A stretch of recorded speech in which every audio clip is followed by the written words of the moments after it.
Assalamu alaikum. Hello and welcome to this very special broadcast. I'm Kashif Sahzada, your host today, and I'm joined by a very special guest from Arizona, the United States of America. I'm joined by Mr. Edip Yuksel.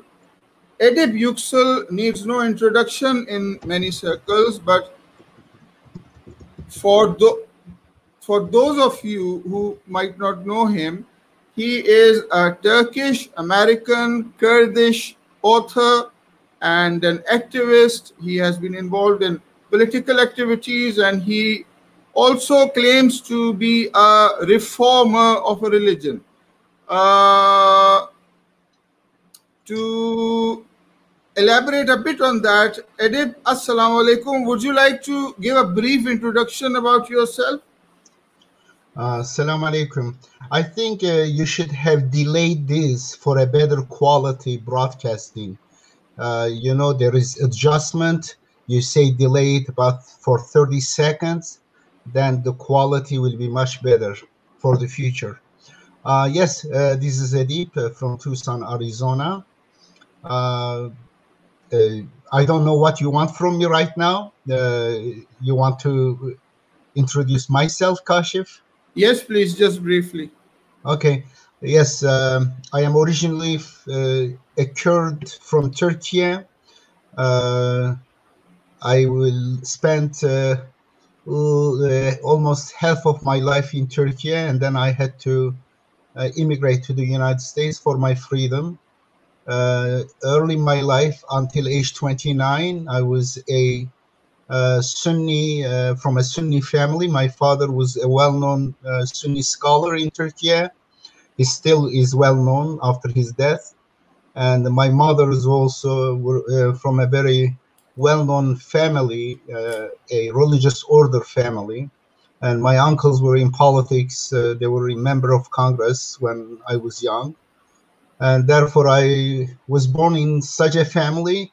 In a short time, I became a best-selling author. I ended up in prison 4 years for promoting Sunni theocracy, imitating Iranian revolution. I was a youth organization leader. We had about 1 million members. Tayyip Erdogan or Ahmet Davutoğlu, they were in the same organization. I was with them in school and also after the school in the organization. They were below me in hierarchy. And then I parted my ways from Sunni religion when at age 29, when I started communicating with Dr. Rashad Khalifa. My initial reaction to him was he was an infidel because I was a very fanatic Sunni scholar. I was writing books. I was promoting so-called Islamic revolution. In fact, when I was in 1980, when I was 23 years old, I was secretly invited by Iranian government. I met the leader of revolution, Pastaran, and I met some ministers, Minister of Irshad, Khamenei, today's so-called supreme leader. And they wanted to take me to Khomeini. He was in Qom. I said, no, I am here for a serious business to kind of organize, help us to import, or from their perspective, export the revolution to Turkey. But even then, I was a peaceful person because my interest was, I expected them from helping us to broadcast freely from Iran to Turkey revolutionary ideas. And therefore, I thought that we could inform people that Islam, well, that time it was Sunni religion, that would bring freedom and justice and peace. But they said it is okay. It's no problem. We can put the broadcasting station on the border. You can broadcast anything you want to Turkey. However, we can also help you if you bring your members to the border. We'll help them pass the border to Iran, and we'll train them in guerrilla warfare so that they could fight for revolution. That bothered me even that time, though there were some violent elements in our organization, Akıncılar, the Islamist youth organization, legendary. And but because even then I wanted a peaceful revolution in Turkey. Then went back to Turkey. In 1980, just after my 3-week trip to Iran, it was a secret trip, I came back to Turkey, and then I, by accident, by chance, I participated in a conference in Turkey, in Çanakkale. The conference was a Muslim youth conference. From 42 countries, the youth leaders, representatives of those countries, they were brought to that camp about, I think it was 2 weeks, by the sea. It was the Minister of Youth and Education camp, Turkish. Basically, it was between Turkish government and Saudi Arabia's Muslim Brotherhood, but they were, at that time, they were WAMI, World Assembly of Muslim Youth. Are you okay there? Yes, I'm okay. Yes, please continue. Okay. Anyway, I want to cut it short. And there in that camp, it changed my life, because that youth conference, there were many participants from around the world. I was representing Turkish youth there. I had a few, 2, 3 also members from my organization. There was Qaradawi from Egypt, and there was also Ahmed Didat. There were several other prominent scholars, but the most interesting for me was Ahmed Didat. Al-Qaradawi was an old, boring guy. I didn't like him, though I had... Do you mean Sheikh Al-Qaradawi from Qatar? Yeah, from Qatar. Yes, you're right. Sheikh Al-Qaradawi, a famous sheikh. In fact, when I was very young, I had read his book, Al-Halal wal-Haram fil Islam. I knew him through my father. And therefore, I met him there. He was, of course, sitting down, and he had black spot on his forehead. Perhaps he put on a very harsh carpets to create such a thing. Anyway, but he was a boring guy. I didn't see much signs of intelligence. He was just a jurist. But Ahmed Didat had intelligence in his eyes. He was a very smart guy, eloquent, articulate, and he was giving a lecture that time. The topic of the lecture on 19. And that time he had written Quran, the Ultimate Miracle. Let me show you.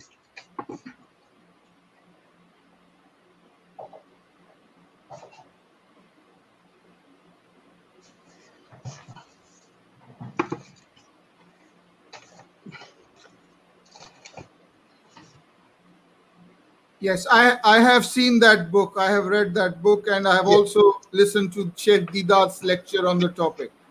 So And it was, this is, sorry to cut you short. yeah. Was it Ahmad Didat who introduced you to the study of the Quran, and did you take up the study of the Quran through Ahmad Didat? No, of course I was.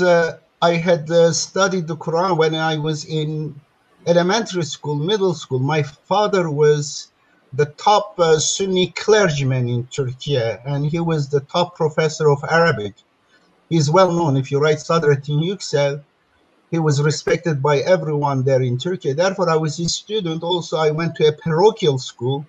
I studied the Quran, Usul al-Hadith, Usul al-Fiqh, all those stuff I studied when I was at middle school, elementary school. I basically studied and memorized An-Nahw al-Wadih when I was 13, 14 years old. Therefore, I knew it, but Ahmed Didat introduced me to Miracle of Quran, number 19. Right. And when I see him talking about number 19, the Quran, I was very curious because I was very. I was arguing with atheist stuff. I had been always interested in mathematics, in sciences, in young age. In fact, when I was in middle school, I had turned one room in our home to a laboratory. I was conducting a physical tests there and creating some machines on my own when I was in middle school. And therefore, my first choice was mechanical engineering at Middle East Technical University. I was a very successful student. I was number 7 in university, 500,000 people. I was top 7. But when I heard number 19, I got interested for 2 reasons. I said, if there is such a thing in the Quran, that is the greatest miracle ever, because the book language is arbitrary human language, Arabic. And mathematics is universal, is the language of the universe. And it makes more sense, the creator of the universe, if sends us a book, will integrate his universal language with our language. By this way, tells us that indeed this book belongs to the creator of the universe. I just immediately, I was very interested with the idea that if Quran is word of God, this is very expected. But of course, I could not even imagine that time before that. And second, before that, 2 years before that, I had my own group in the big organization, national organization, Islamist organization. I had my small group in Fatih, Istanbul, established from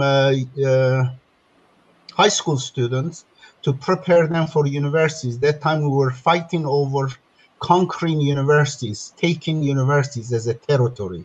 There were universities controlled by communists, they were atheists, and they were by nationalists and by us.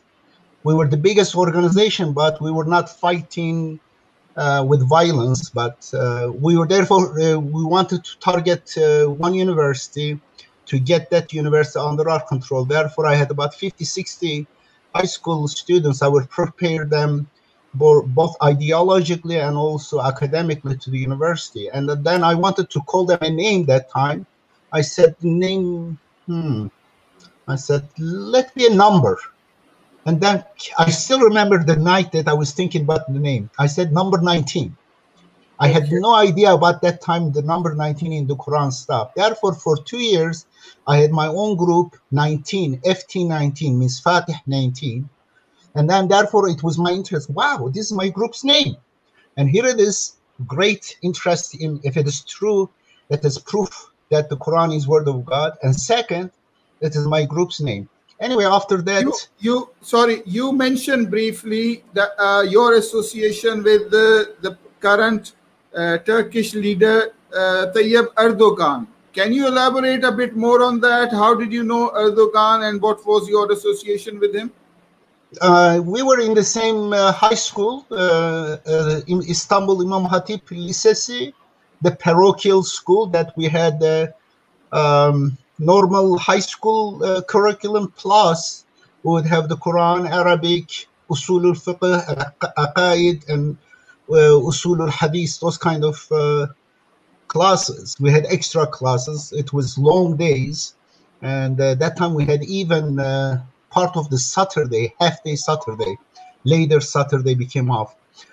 He was a few years ahead of me. He's older than me. I think 3-4 years older than me, but I knew him from there. But later, that time our relationship was not that, just knowing each other from the same school.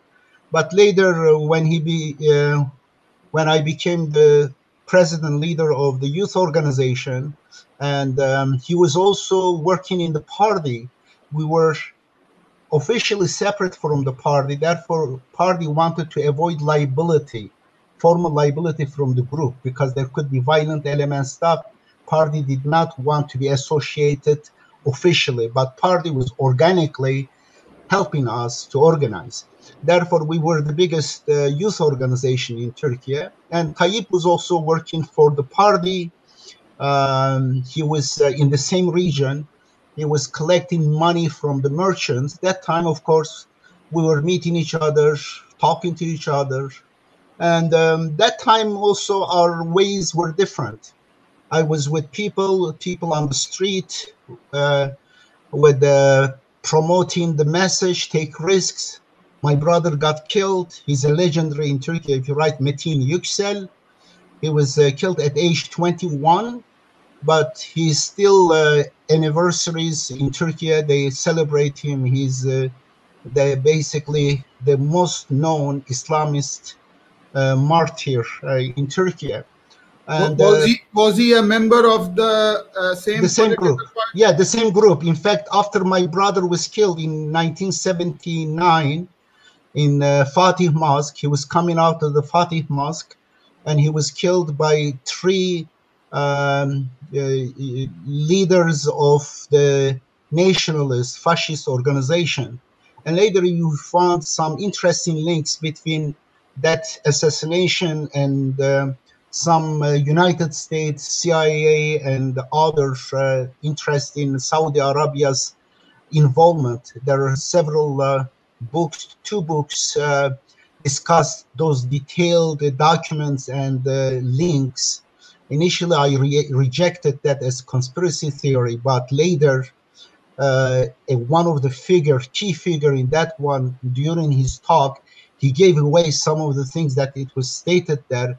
And later, when I found out the link between him, the Saudi Arabia Rabitatul Alam al-Islami, and the United States and several other, the claim is my brother was a charismatic, legendary leader, very young age, and he was very loved, and he was the pro-Iranian revolution, and therefore that time United States, watching what is going on in the Muslim world, well, we jumped from one. First, Tayyip Erdogan, that time we were separate, I said. We were risking our lives and we were on the street, but he was that time collecting money from people, organizing them and stuff.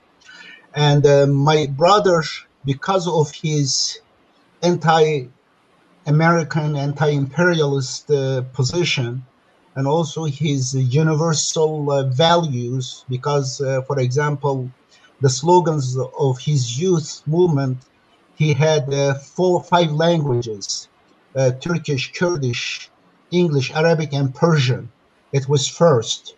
And for example, in his headquarters, he opened clinic first time for poor people.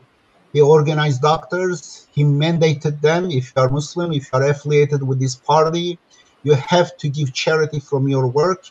One day you need to come here and basically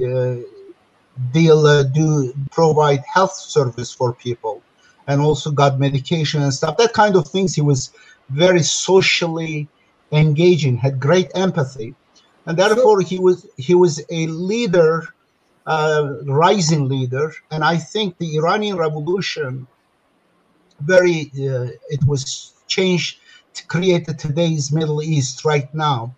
How it did, first time in history of Sunni and Shiite sects, first time we see Sunnis felt sympathy, not only empathy, and also sympathy with the Shia. And Ikhwan Muslimin of Egypt, or Hizb ut-Tahrir of Syria, they all supported Khomeini. And that was unbelievable historical change, because throughout their history, there was hostility between them. Never you see Sunni leaders would declare allegiance, support to a Khund, Mullah, Shia leader. Therefore, it was changed. But when United States saw this a very dangerous trend, because if the Sunni leaders in the Muslim countries and Sunni population, they feel empathy and sympathy towards Iranian leaders' revolution, it means transfer to anti-American sentiments, ideas growing in those countries. So, your political beliefs, were they more inclined to the Muslim Brotherhood? Yes, of course. I was. I had organic relation with Egypt's Muslim Brotherhood, with Said Hawa's the Syria's Muslim Brotherhood, not much with Hizb ut-Tahrir of Syria, but with the Muslim Brotherhood, especially in Egypt, we were in very strong communication and connection, of course. Okay, so Sayyid Qutb, yes. Ahmed Qutb, Said Hawa, Al-Banna, of course, and then Al-Mawdudi, they were our major, basically, source of information. Turkey was a very secular country. Did you experience secular persecution from the secularists of the time? Of course. I was going to give you a very interesting information, but I would like to come back to that one about the assassination of my brother and then polishing Erdogan. I think Erdogan is a project, is an American project, 100%, and he's a stooge. He has a mission there, and I will tell you what is the mission. And his mission is not serving these people, just the other way around, serving the interests of the imperialism, unfortunately. I want to come to that. I want to talk to you and ask you a bit about a number of Turkish luminaries who are prominent in Turkey. But going back a little bit to your background, you mentioned Dr. Rashad Khalifa. Okay. There was something else. You just said it a moment ago. Sorry? A moment ago, you said something else. It was about, I think, Muslim Brotherhood. What was it? Yes, I wanted to know, and you have elaborated on that you had ideological leanings with the Muslim Brotherhood. Mm-hmm. And going back, yes, you also mentioned the late Sheikh Ahmad Didat. Now, as I understand it, the late Sheikh Ahmad Didat was in communication with Dr. Rashad Khalifa. Were you a witness to that association of Ahmad Didat? Of course. Yes. How did that happen? How did that happen? Ahmed Didat get information about Rashad Khalifa's work in 1976, 2 years after his discovery, and then he's very impressed by that, and then he writes the book, Quran and the Ultimate Miracle. He published it, printed in hundreds of thousands. I see the numbers, huge numbers in South Africa, and that book was also distributed in Qatar, in Egypt, in United Emirates, in those countries, in Lebanon, and he was also giving lectures on that. What he did, he got his work, the data, and then he used a good prose and well organization and other material he used. Basically he was a good presenter of the raw data that Dr. Rashad Khalifa published in his book, Computer Speaks. And there was another book also. And but Ahmad Didat did not meet Dr. Rashad Khalifa. It was through communication. In fact, in the beginning of his, this is the copy of the book. The kind of, the original is in my box. I don't know whether you can see it here. Let me see. I have this book actually. I know I have it in my the beginning. Yes. In the beginning, you see acknowledgement. He says, yes. He thanks Dr. Rashad Khalifa, and here it is our picture together when I was in Muslim youth conference. This is bearded one is me. Okay. Yeah. Do you see? Okay. Yes. And this book half is the translation of his book, and the other half is my research on the verses of the Quran, on scientific verses. Right. But you know, a question comes to the mind that Ahmad Didat was a traditionalist scholar. Okay. Yeah. And then Rashad Khalifa was very critical of tradition of ahadith. How come the both of them were tolerating each other, and how come Rashad Khalifa was, considered a sort of a, he enjoyed celebrity status of some sort in the Muslim world. If Muslims are indeed supposed to be very fanatical, why are these fanatics, not being outwardly hostile to Rashad Khalifa because of his views? Rashad Khalifa was initially a Sunni Muslim. His father was a well-known, like my father in Egypt, he was a well-known Sheikh al-Shazali order. And therefore, Rashad Khalifa was Sunni that time when he discovered this mathematical structure of the Quran. But this mathematical structure of the Quran opened his mind. He started thinking rationally, because mathematics is rational. It's not speculations. It is not, according to Ibn Falan and Abu Falan, 2 times 2 equals 5. And according to Abu Falan and Ibn Falan, 2 times 2 equals 3. And according to Falan Alim, both of them are correct. Both of them are haq, truth. He found out. Yes, what year would you say that Rashad Khalifa changed his beliefs? He rejected tradition. What year? It was after 1974, soon after that, maybe during that time. But that time he was not, he didn't declare it yet. He declared it in 1980 with Quran, Hadith, and Islam. This is a very bad cover, one of the worst cover I have seen. But then again, if he rejected the tradition in 1980, in 1982, yeah, he has been in touch with the Islamic world since then, and but it takes. This book was published in 1982. Ahmed Deedat published his Quran, The Ultimate Miracle, in 1979, and 80, 81, 82 published. He maybe came into knowledge about his views in 1983 something. And still they could handle, listen carefully, they could still handle him being a heretic and still promoting number 19 separately. But when came in 11 years later, from 1974, when became 1985, when Dr. Rashad Khalifa discovered there are 2 verses in today's manuscripts, they do not belong to the Quran. That was the straw they couldn't handle. There was the last straw. Therefore, Ahmed Deedat had to retract his view, his book, reject the idea of 19, which he promoted so passionately. This is a great miracle. And suddenly this miracle, this code, bring him to test, create a test for him.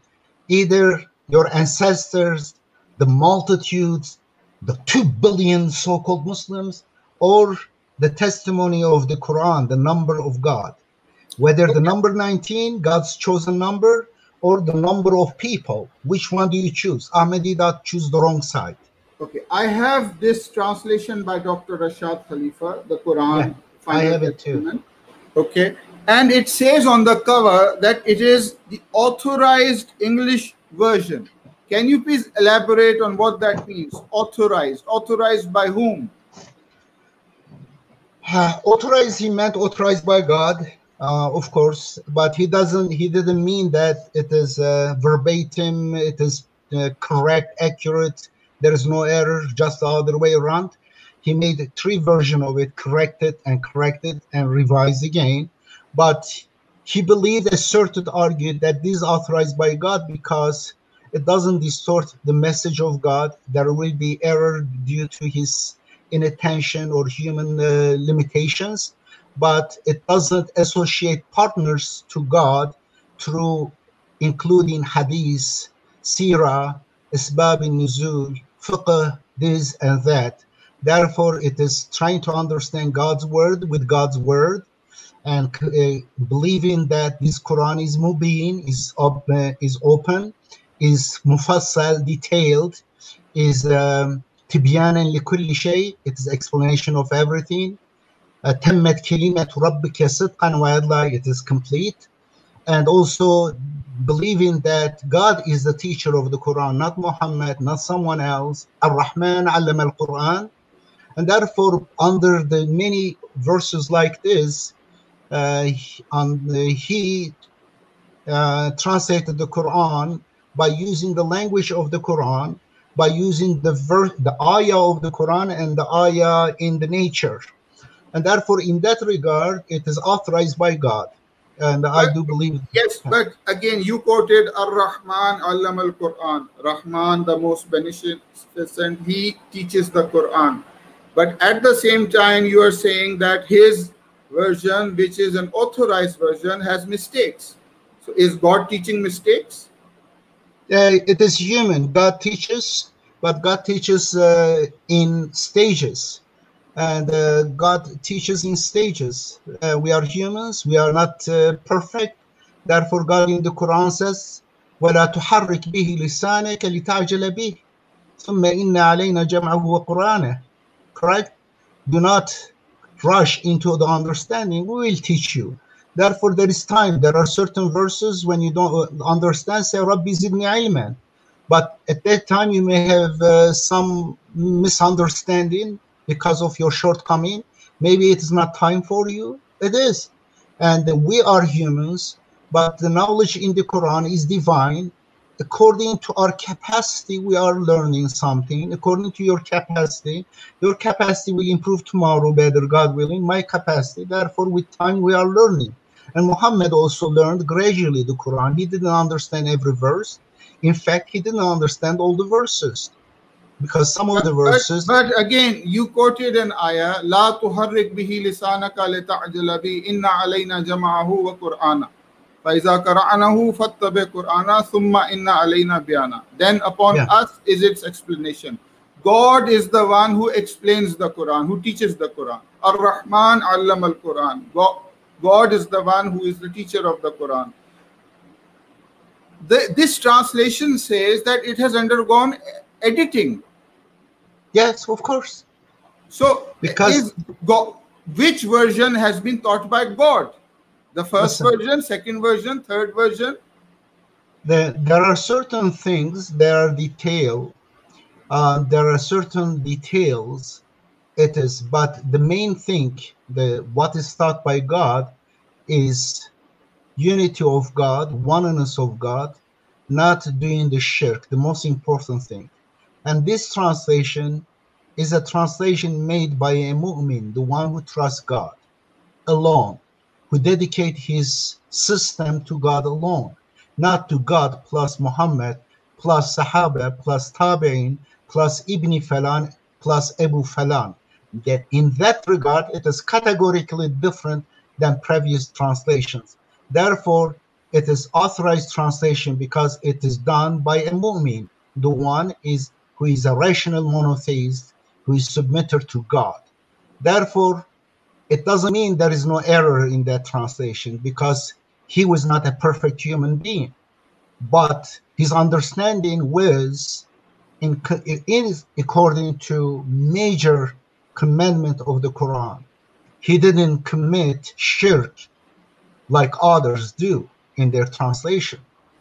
It's very interesting. You mentioned he didn't commit shirk. But looking at this translation, I noticed that he translates a verse and he mentions that Shaitan is a temporary god on earth. The verse you may know is وَإِذْ قَالَ رَبُّكَ لِلْمَلَائِكَةِ إِنِّي جَاعِلٌ فِي الْأَرْضِ خَلِيفَةً. When your Lord said to the angels, I will make a Khalifa on earth. And he translates that, he interprets that this is Shaitan and he is a temporary god. He uses this word G-O-D, God. How can Shaitan be God? How can you say that Shaitan is a god and God has made him a god? Does the Quran say? Quran uses the word ilah. Does the Quran say Shaitan is an ilah? He is an ilah, a god. The Quran doesn't say that. Then isn't Rashad Khalifa making Shaitan into an ilah, a god? And isn't that shirk? I know what he meant by that. I think it is a mistake, major mistake, verbally major mistake. But he wrote with the small g and stuff, and it should be in quotation. What people could worship Shaitan, that allowed Shaitan to manipulate people and lead people, create hell on earth. And therefore, in that regard, God gave Satan a certain permission to control people. And therefore, it should have been in quotation that people could that consider make him God. And I think it is a major error the way it is put, but you can do. But his intention, if you look at his writings and stuff, it is obvious that, of course, he rejects any idea such a thing. But because God, this dunya means the lowest universe, God let Satan have control of people except Satan, and Satan can lead them, control them. And that is God basically left, by his choice, left his control, gave away some of the control to Satan. If you choose Satan, then Satan can become your God. But it is a false God. Basically, he's why putting in words, I think it is wrong ways put. I agree with you, it is wrong, but his intention, from all others you can see, it is not shirk, but it is a misstated thing, translation. And I think it become a test for people.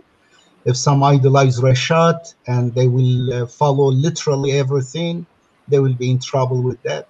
If someone wants to nitpick and to depict him as a mushrik, which he's not, he was very careful about that. But in this regard, I think maybe it is chapter 22, verse, what was it, 52, something like that.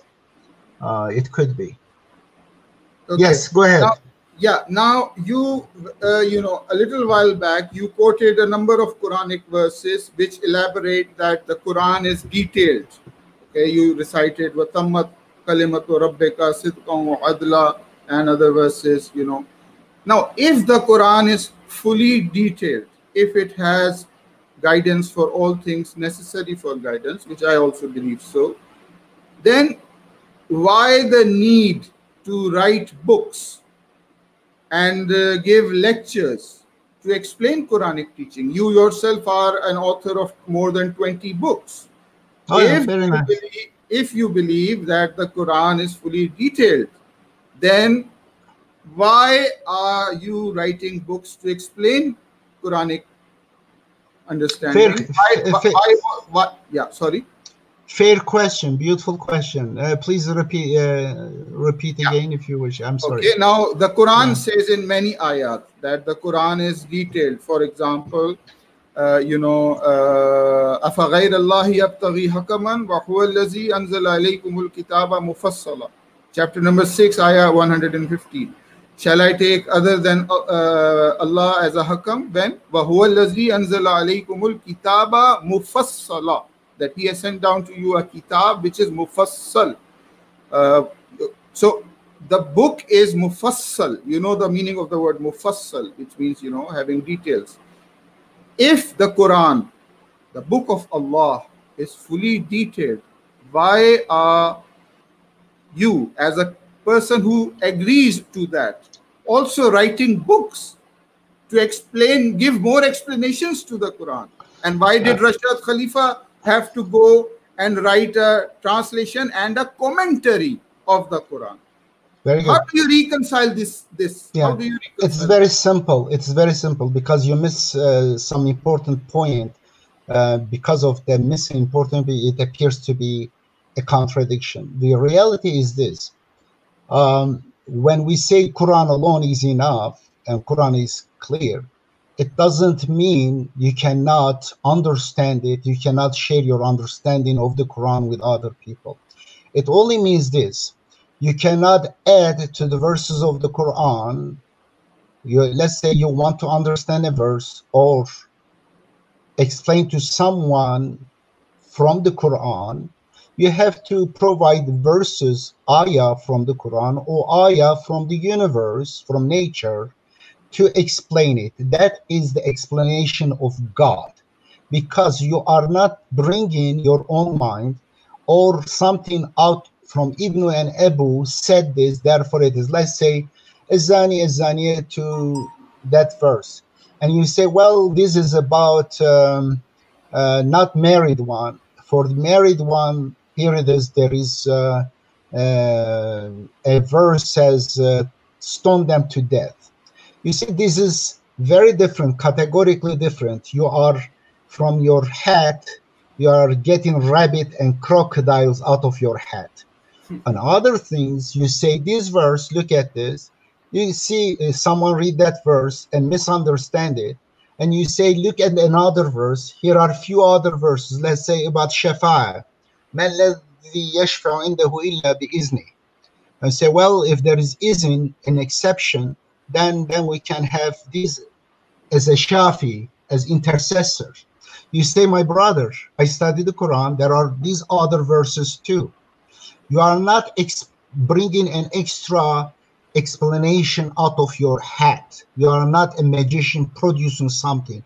You are from the very Quran. You are providing. You have studied the Quran. الراسخون في العلم. You say, my brother, let's look at the verses about Shafa'a. You see, here it is, here this, here this. There is no Shafa'a. All Shafa'a belongs to God. Chapter 2, verse 48. And there is another verse says, well, the Shafa'a, they will only do وَقَالَ الصَّوَابَ. They will witness. Therefore, the Quran rejects the idea of Shafa'a, intercessor, as a savior,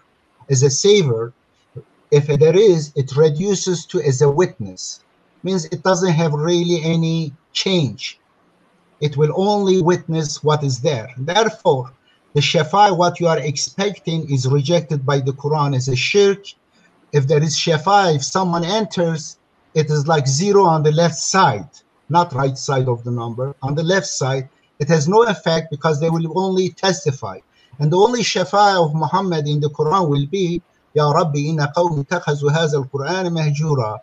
Oh my God, my people have deserted the Quran. Therefore, if you study the Quran carefully, you find out the explanation of the verses. For example, I give you one example of mine.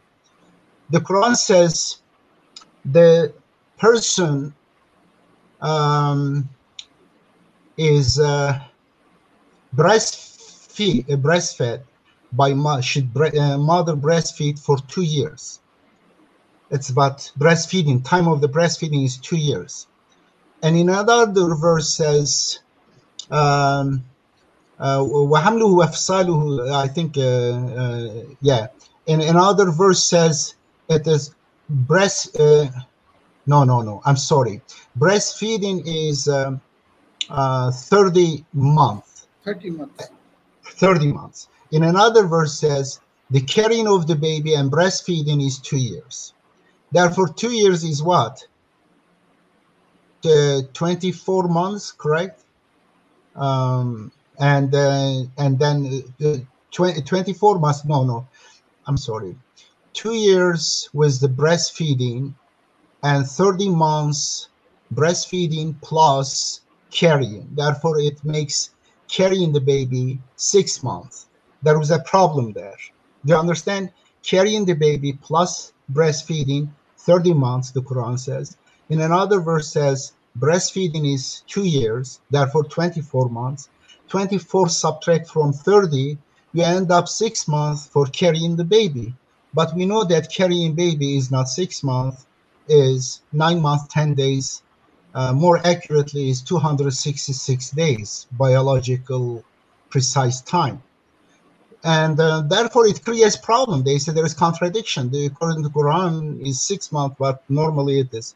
But we see there is a detail there, and this detail is very interesting. When I studied that, I found that it is related to nafs. When the baby is carried, initially it is not nafs. Initially it is embryo. So are you agreeing that it is important to benefit from people's research? Of course. But the research only the Quran can be understood through the light of other verses of the Quran, Yes, through but the light, in yes, through yes, the light of God's law in nature, because it is the word ayat. The word ayat is used both for the God's words in the book and also God's laws in nature, the yes. events, the laws, physics, chemistry, astronomy, all these things, ayat. Therefore, to understand the Quran, you can use that one. They explain each other. When God says God explain it, God explains it through this. Means through using evidence, proof, and that's it. You cannot bring But someone's ideas. this statement, Quran alone, follow Quran alone, this would then fall flat because you are not No. following Quran alone. You are also referring to science. You are also referring to research done by other people, and you are taking the Quran. You are taking the Quran. The But Quran alone is a book. There is implication there. As a book is Quran alone. But the Quran alone, of course, refers to the universe, laws in the universe. Look at the sky, look at the creation, and take lessons. And they are in harmony, of course. But as a book is Quran alone. Going back, I was reading your translation of the Quran. I understand you have translated the Quran as well, the reformist translation. And one question came to my mind. You, throughout your translation, you also advocate the same concept: follow Quran alone, and that ahadith and sunnah, they should be, rejected totally. That's the message that I got. But very interestingly, when I'm reading your translation, I see that you understand some Quranic verses in the light of ahadith. You are not rejecting ahadith totally. For example, on page 22 in your book. Hold on. In page 22. Instead of page number, give me the verse number. Yes. On Surah At-Tawbah, chapter number 9, verse number 29. You make references to historical events mentioned in the ahadith, such as the Battle of Hunain. And you write specifically, your words are that the context of chapter number 9, verse 29 is Battle of Hunain. This is stated in page 22 of your reformist translation. Okay. If you don't believe in ahadith, how come you are saying that the context of 929 is Al-Hunain? Because Al-Hunain, the event is mentioned in ahadith. So here you are... 929? Yes. I don't see it, Al-Hunain. Maybe you got different word.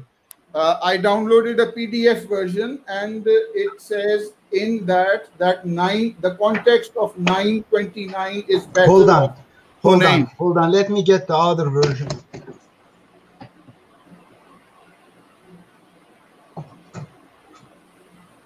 This is the last edition. Okay, right. Let me check whether the last edition I have something. 929. And the same can also be found in Rashad Khalifa's translation. There are numerous references to ahadith in his I want to talk about my translation. He's not alive. I can defend my translation. Okay, I don't need working. Do you believe in ahadith or you don't believe in ahadith? I don't have reference to Hunain here.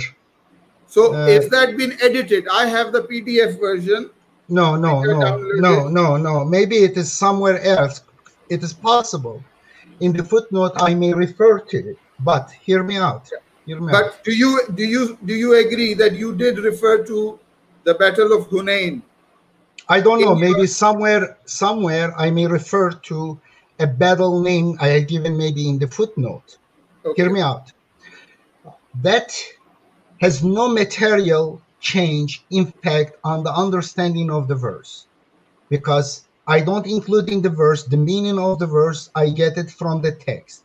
But in the footnote, I may have said it could be Hunain or Kunain or Zimba or Kamba, whatever, make up a name. Doesn't matter. It is one of the battles. Based on that story, I don't come up with a rule. I don't come up with a prohibition. I don't come up with a sunnah. I don't come up with a wajib. I don't come up with killing people, gouging their eyes. I don't come with the idea of putting down women. I don't come up with a new prohibition. You should understand the difference. I can discuss many things in the footnote, relate to many things, but it is not material. It is not material in the understanding of the verse. It may say, it could be this word doesn't matter. Change the name of the word. No problemo. Delete that part. No problem. When you don't understand it, you miss the whole point. The whole point is, in hukmu illa lillah. The hukum is God's word. But what hadith book, what seerah does, here is a story, and based on that story, a law is created. In fact, the verses, the hukum of the Quran is made mansukh, is destroyed.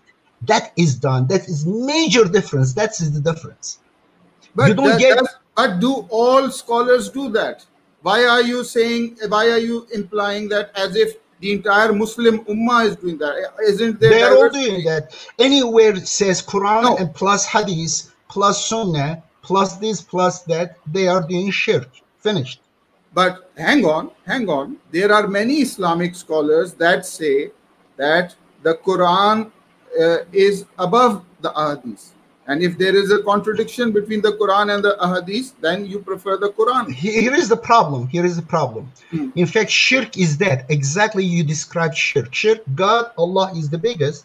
Muhammad or Lat, Menat, Uzzat, they are below God. They never claim that God, they are the same level of God, the Meccan mushriks. They said they are Shafi between us, Shafa'a. They said these are... Do you consider your words to be hadith? No, no one should refer to Edip because Edip said this must be true. No, not. It is absolutely, when you come to Islam, the Quran, the reference only is God. The authority is God. I am asking you, my question is, the word hadith, the Arabic word hadith, I'm not asking about a technical, religious sense. In Arabic, we use this word very often when we refer to people talking to each other. Hadathana so and so. Is your conversation hadith? Do you consider your conversation to be hadith? Of course, beautiful, very nice. You're getting to the point, and you will again you will confuse the subject, and I will clarify, inshallah. Go ahead. No, so if I know what you're going to say. If you make the statement that don't believe in hadith, then why should I believe you? Why should I believe the weather report? Because why should I listen to the BBC or the CNN? Aren't their reports also hadith? Okay, I never say because Edip says it must be true. But when you say hadith, because it is Prophet said, then it becomes true. Not only true, it becomes divine law. That is a major thing. Therefore, if you quote from Edip and says Edip said this, God said this, Edip said chess is haram. Okay, chess is haram. The moment you made it, you made me shirk with God. You associated me as a partner with God in terms of halal and haram. But this is hadith. Oh, Prophet Muhammad said this, it's not left there. It is made in partner with God's book. And Prophet Muhammad never did. Prophet Muhammad's job was not to create other laws besides God's law, create prohibitions. Are Muslim countries making chess haram? There are many Muslim countries, are chessboards not for sale there? Excuse me? There are many Muslim countries such as Pakistan. My dad used to play chess. He loved chess. Okay. I also play chess. But you are saying that if chess is haram, my question is, Muslim countries are not making chess haram. No, in jurisprudence, chess, there are many hadiths says chess haram. There are millions of people who are not playing chess because they believe it is haram. And drawing picture, for example, in hadith says, the people who will be punished the most are those who draw pictures. draw and wrestle and stuff. But haven't Islamic scholars, interpreted that as? Of course, they make up lies, and then those lies can no more be. Hold on. They make up lies in the name of Prophet Muhammad. For years, for centuries, they continue those lies, and they find out there is problem with those lies, and they start interpreting. They can interpret anything. They can, from their hat, they can take any animals they want. I will not be surprised, even camel out of their hat. They do it. They are very good at it. I know they can interpret. Tomorrow they can interpret this one to the opposite. All their job is distorting the meaning. يحرفون الكلمة عن مواضعه. All they do. Therefore, listening to you, it implies as if the Islamic world is on fire. Well, Islamic world is not Islamic. It is Sunni and Shia. They are different religions. They are the enemies of Islam. But they are not. Listen, brother, Sunnis and Shiites, like Christian, Catholic, and Protestants, they have nothing to do with Jesus. Sunni and Shiite, the same, has nothing to do with Muhammad. They are enemies of Muhammad. They are enemies of his message. Brother, I don't know how you can have such a make such a Okay, let me ask you a question. You asked me so many questions. Let me ask you a question. No, hang on. This is your interview. We've got a couple of more questions. Can't I ask you a question? Sure, you can. But my point is, I've been to Turkey. I didn't see, the extremities that you mentioned. There are many Turkish people who are very loving, who are tolerant, who may be very loving. Listen, I am very loving and tolerant. I am peaceful with everyone, including you, including every Sunni and Shia and Christian. So because Let me say it. Hear me. I consider every human being as my brother, and I want peace on earth. But when it comes to discussing issues philosophically, theologically, I don't compromise with the truth. For example, I say 2 times 2 is 4. You say, well, according to Ibn Falan, it is 3. According to Abu Falan, it is 5, and both of them are true. I say, it is nonsense, my brother. But it doesn't mean because of that I will declare you enemy. No. In fact, I will fight for your right if your right is violated.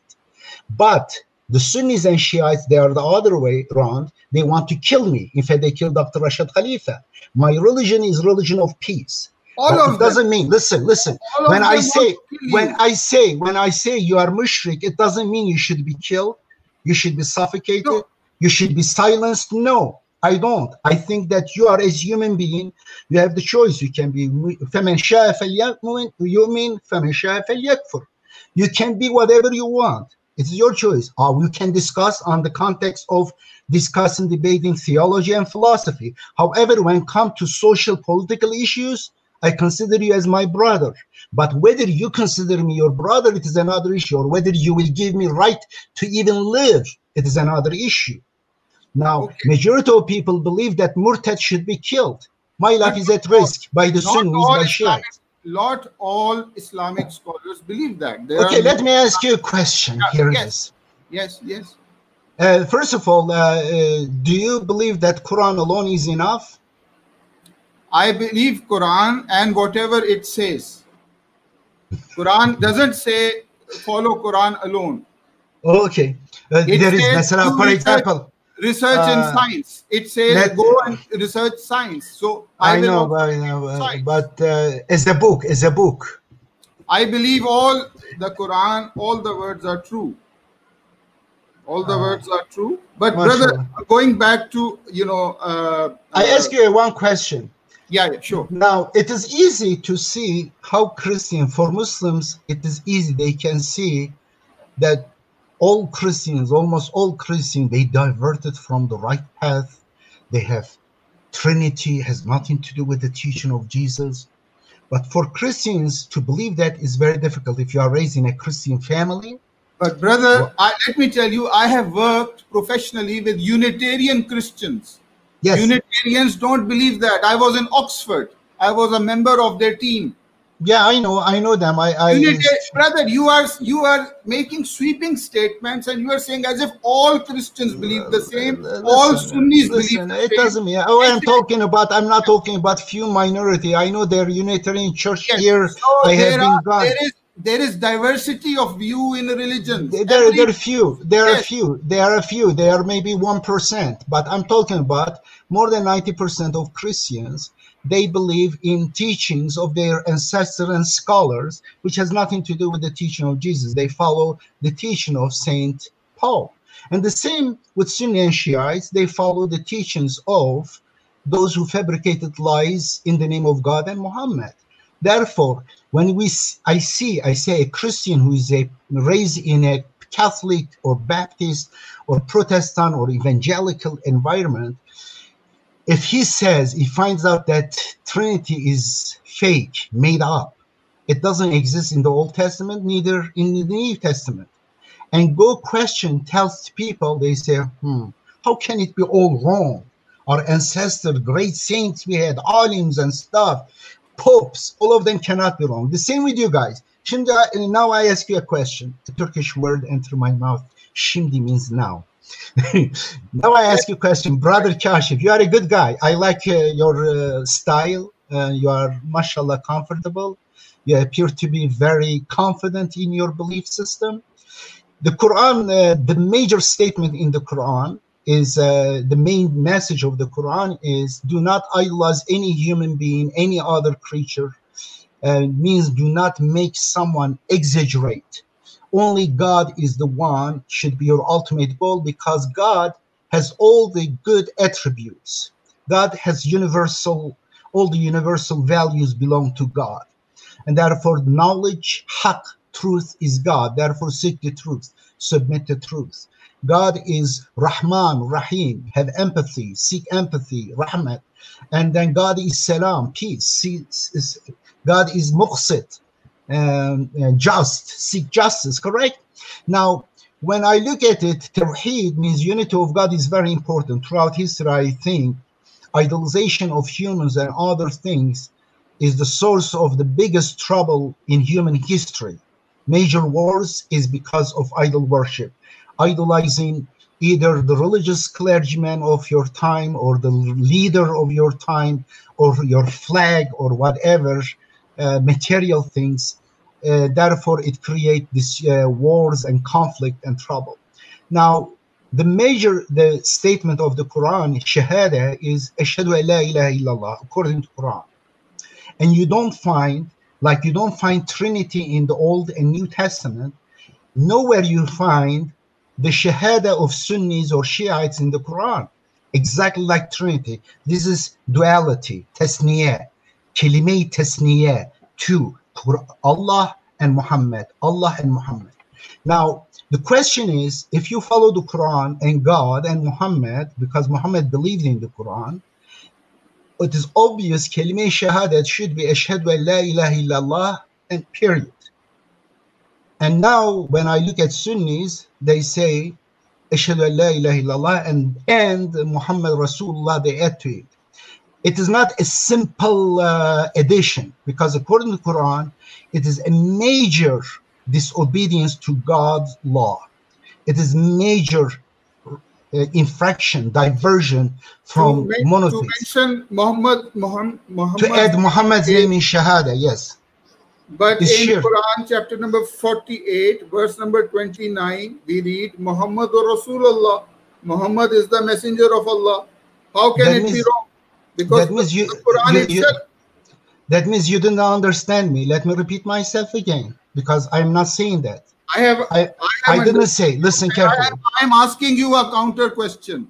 If you say that taking Muhammad's name and Allah's name in one sentence is wrong, is shirk, then how do you explain that the Quran itself contains this statement? No, it doesn't. It doesn't, because you didn't understand the point. Let me repeat one more time, my dear brother. I know what I am saying. Trust me, I know what I am saying, but you don't know what you are opposing. If you learn it, you will find out a major disobedience to God, to Quran. Kalimay tasniyah. When you say La ilaha illallah, what is the Muhammad disobedience? Here, let me Say give you. Muhammad Rasulullah is disobedience. No, Are you no, saying that no, then? no. Let me tell you what is it. The Quran states in about 30 verses, La ilaha illallah, la ilaha illahu. Now I ask you a question. In any of them, when there is La ilaha illallah, when oneness of God is mentioned, is any Moses' name is attached to that one, my brother? La ilaha illallah, Moses Rasulullah, Musa Rasulullah? Ask you yes or no? There is mention of many messengers as a No, no. Rasulullah. La ilaha illallah. When after la ilaha, I'm They talking are about not. because it's They the are not. formula. They are not equal to Allah. They do Listen, not I'm not share. asking you that question equal. No, no, no. Just I'm saying in 30 places, La ilaha illallah, La ilaha illahu is mentioned. Nowhere Jesus, Moses, Abraham, or Muhammad is attached to that statement. Just What give do me a you mean? chance. Let me finish. Let me finish. La ilaha illallah nowhere says La ilaha illallah Musa Rasulullah. La ilaha illallah Isa Rasulullah. There is a reason for that. Have a little bit patience, my brother. Or La ilaha illallah Muhammad Rasulullah. There is no such statement in the Quran. Why? The Quran explains why. If you give God chance, if you don't try to teach your ancestors' religion to God, like Trinitarian do, just have patience. When God's verses told you, Muslims, believers, they do not turn their blind eyes, they do not close their ears. Just open your heart to this, because I'm not your enemy. I'm just telling something to you. I want you to reflect on it. You don't need to believe it.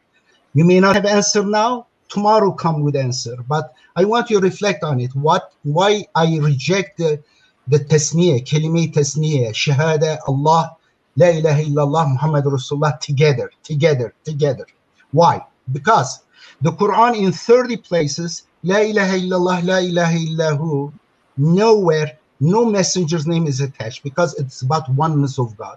Oneness of God is not qualified, is not dependent with the condition someone is messenger of God. It is independent statement. It is a statement on its own. It is the only truth.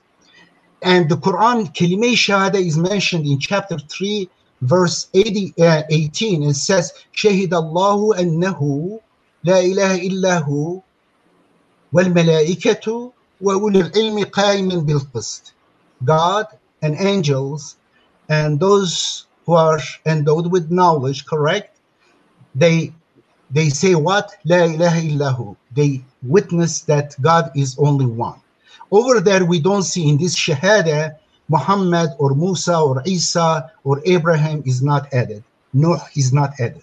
Now, chapter 39, verse 45. Chapter 39, verse 45. It is called Zumar.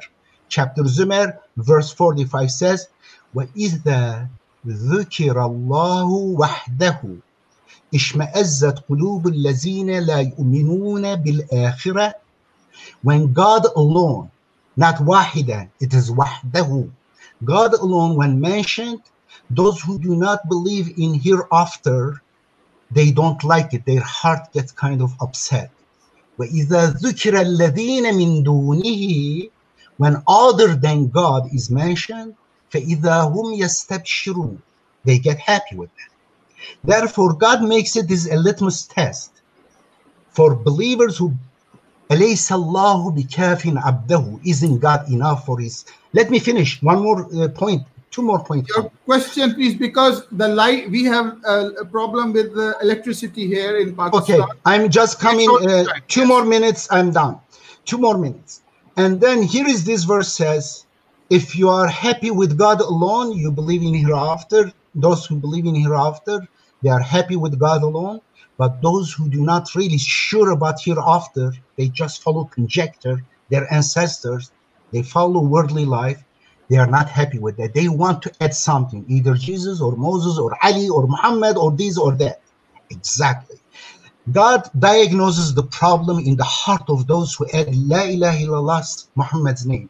And there is one verse in the Quran where there is shahada, someone trying to say, I witness that Muhammad is Rasulullah, is kind of having certain urge to say it. And that person is munafiq. It's not a coincidence. In chapter 63:1, Someone says, Can you check a verse, an ayah of the Quran? Chapter number 13, ayah number 40. 1340. Ar-Ra'd, chapter number 13, ayah number 40. yes. وَيَقُولُ الَّذِينَ كَفَرُوا لَسْتَ مُرْسَلًا. And the rejectors say, you are not a messenger. Qul, say, Kafa billahi shahidun bayni wa baynakum. Sufficient is a witness between me and you is Allah. Wa man indahu ilmul kitab. And he who has knowledge of the book. Which verse was it? Chapter 13 what? 40. Chapter 1340? Yes, last ayah of chapter number 13. Okay. Qul kafa billahi shahidan bayni wa 42. baynakum. 42. Says, Qul, say, kafa billahi shahidan bayni wa baynakum. Sufficient is Allah as a witness between me and you. Wa man indahu ilmul kitab. And he who has knowledge of the book.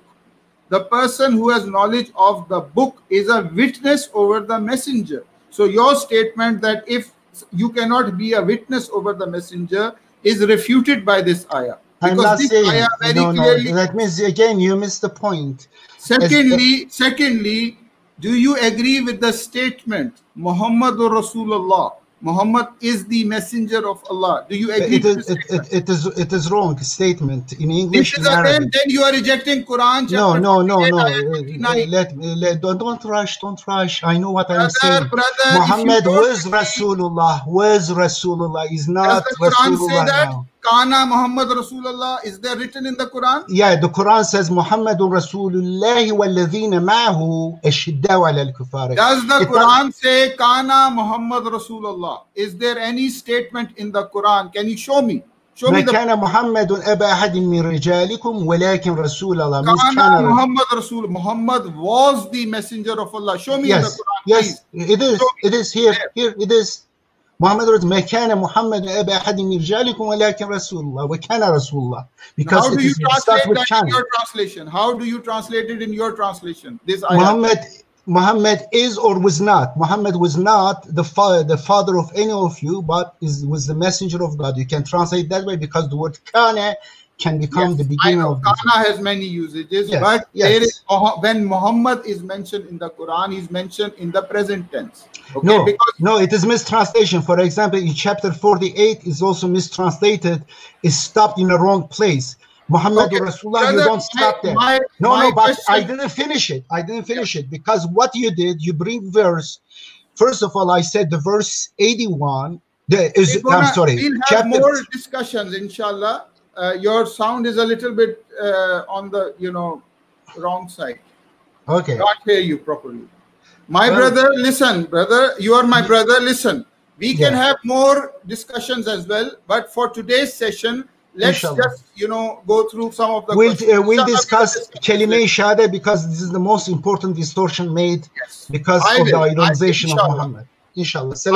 Okay, now listen, brother. Oh, hold on. You mistranslated the previous verse too. Verse 1343, you mistranslated. Let me just make simple correction. وَيَقُولُ الَّذِينَ كَفَرُوا لَسْتَ مُرْسَلًا. Those who were ingrates, became ingrates or exceeded in their rejection, they said, you are not sent as a messenger. قُلْ كَفَى بِاللَّهِ شَهِيدًا بَيْنِي وَبَيْنَكُمْ. I'm sorry, I say it in Turkish. Say, God is sufficient between me and you as a witness. God is sufficient. وَمَنْ عِنْدَهُ عِلْمِ الْكِتَابِ. And between me and the people of the book, God is sufficient. When God says sufficient, God is sufficient. It is people of the book is referring to بَيْنَكُمْ. وَبَيْنَكُمْ وَمَنْ عِنْدَهُ عِلْمِ الْكِتَابِ is between me and you and the people of the book. Between me and you and between me and the people of the book, God is sufficient as a witness. You are mistranslating that verse because it contradicts God's sufficiency. You say, no, God is not sufficient. God and plus people of the book. No, God is sufficient between me and you and between me and the people of the book. That is the right meaning, and that meaning is also mistranslated. Okay, brother, do you agree with Rashad Khalifa when he postulated that the age of accountability is 40? Yeah. I Then know it how is do you difficult. It is difficult for some how do you people to. reconcile? If yes, then how do you reconcile that with chapter number 18, verse number 74, where a youth is held accountable by Allah? 18 what? Chapter number 18, verse number 74 is a situation where a youth, a young person, is held accountable by Allah. How do you reconcile that? First of all, the issue is very different. The issue is very different. That youth has not committed any sins. In fact, is a young teenager, ghulam, is young person. That person did not commit any crimes, but the God wants to the meaning of those verses, that there are certain reasons behind. If event happens, just don't look at the appearance. There might be some reasons that you don't know. The angel of death, or the angel, is showing Moses some lessons. It is that person, that Abdullah is the angel teaching Moses. And that angel can take lives like angels of death can take life. Angels means God's controllers on this earth, the forces that God used. And therefore it has nothing to do with what you are saying. He was not penalized. It was just he was taken to heaven before he could do anything bad. God forgave him. So according to your belief, somebody commits murder, is a mass murderer at 30 or 35. There are many serial killers who are 30 and 35, who are below 40.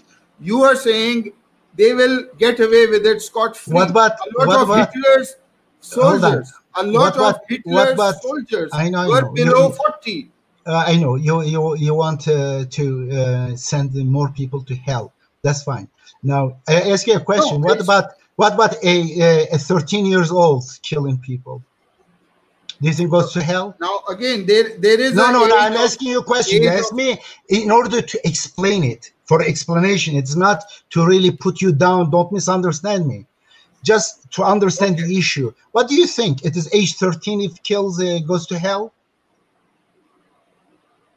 So it depends if it's intentional murder or intentionally at 12 years old. I think a 12 years old intentionally kills someone.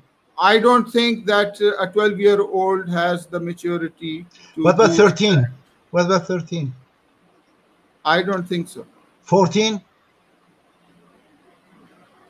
No, but okay, brother, here it is. At one point, you will have an. You are saying, according to your belief, God is therefore the attribute of God is what? Ar-Rahman Ar-Rahim. Therefore, He's more merciful than you and than me. You want to say God knows the situation, circumstances of people. If God wants to the Quran forgive, does not specify. The Quran does it specify that the age 40 is the age of accountability? It gives that information. I derive that information from those statements because specifically says that age, and that age connects to repentance, and therefore it makes also sense that God gives a certain number of years to people, not just childhood. For example, according to Sunni Shiites, a person, a Christian boy who is raised until 15 in a Christian environment, in a Trinitarian environment, will go to hell because he reached the age of puberty. Somehow, how do you say, the age of enlightenment is directly related to his sex organ. When his sex organ becomes really puberty, then he end up in hell. And therefore, imagine what is the chance of a 15-year-old kid raised in a religious Christian environment or Hindu environment be able to find the truth. God knows that. God gave more years than your sense of compassion can appreciate it, or my sense of compassion can appreciate. God is therefore merciful. God gave us enough time. And age of 40 is also scientifically is proven an age of zenith of human growth. And I think it provides good time for people. And those people who do not reach, God knows what their circumstances. God is merciful God, maybe want to forgive them, maybe. Most likely, God will forgive more people than you and we can imagine. And Jesus in the Quran says, "They are your creation. You may forgive all of them." But God says the only thing that God doesn't forgive is shirk. And of course, shirk, you cannot say a 13 or 15, 16 years old kid should go to hell because of shirk. That's not right. It doesn't make sense. Correct, my dear friend? Don't just rush into reflexive reaction to these things. Have patience. Okay. Right? I Take was lessons from looking, yeah, Moses.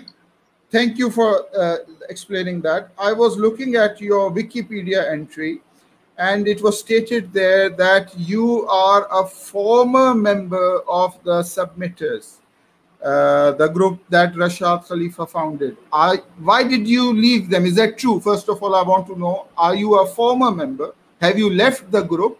If yes, then why? What made you leave them? Yeah, the group, the main group after Rashad Khalifa got diverted. They exactly repeated the history. I experienced the history in a much faster pace in that group. They started idolizing Rashad. They started making Rashad appendices and footnotes as equal to the Quran, as kind of something part of the Quran.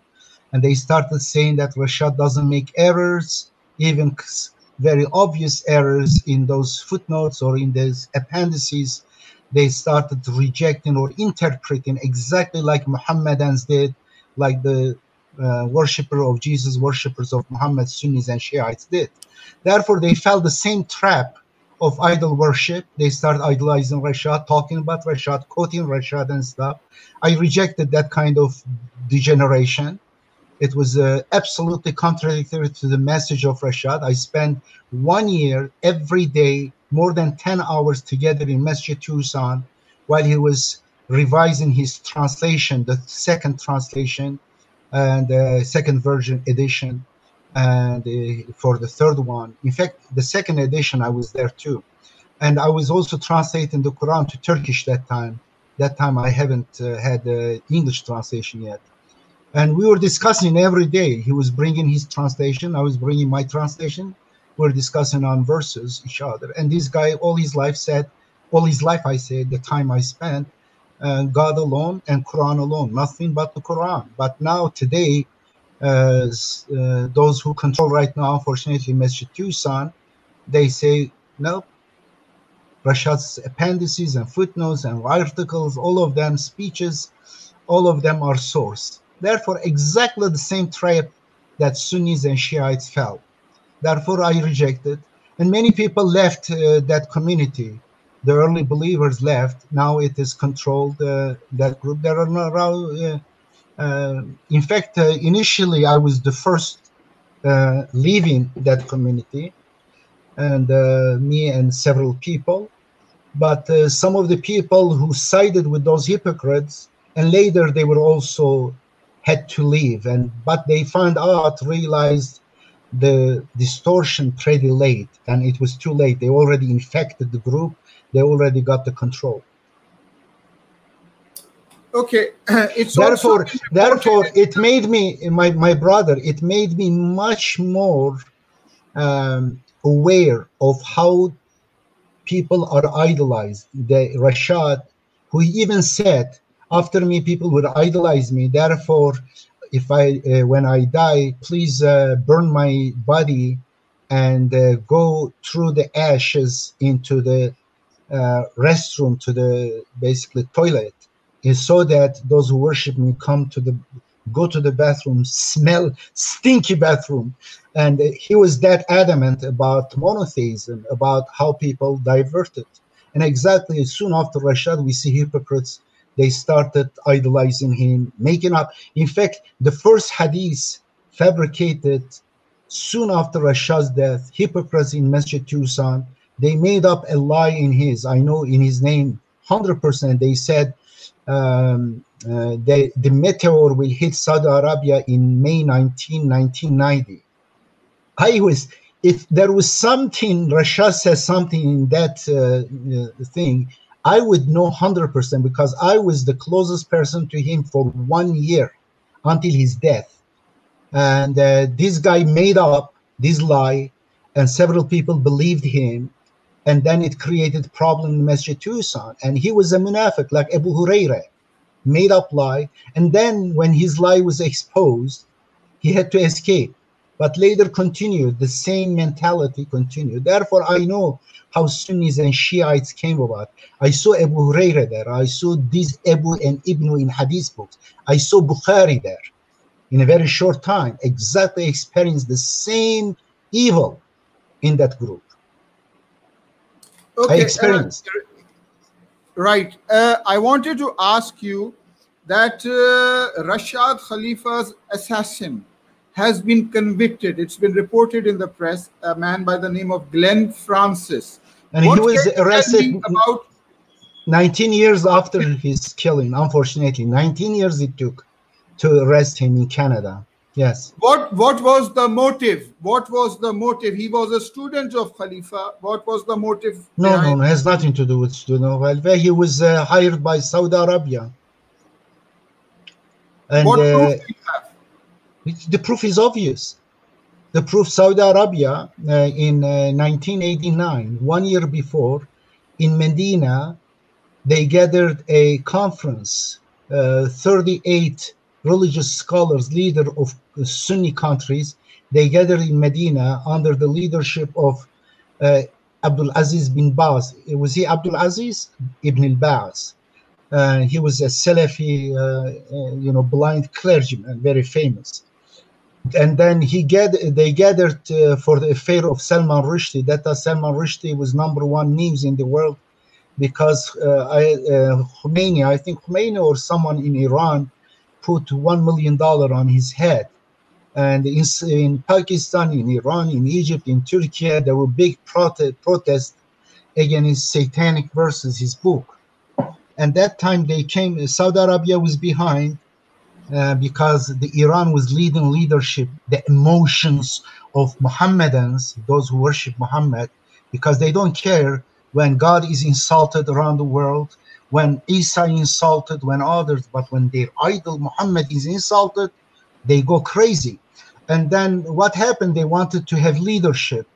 I think with the America's warning, America told Saudi Arabia, you need also to say something. Iran is leading the emotions of so-called Muslim world. And then Saudi Arabia gathered this conference. Did any of that come up in the court proceedings? Whatever you are alleging, is there any documented? There are many written on this one. And then what happened? This one is the cover story. This conference was cover story of the magazine news. I have in my book, this one, 19, in the end of 19, God's signature in nature and scripture. What is that book? My brother,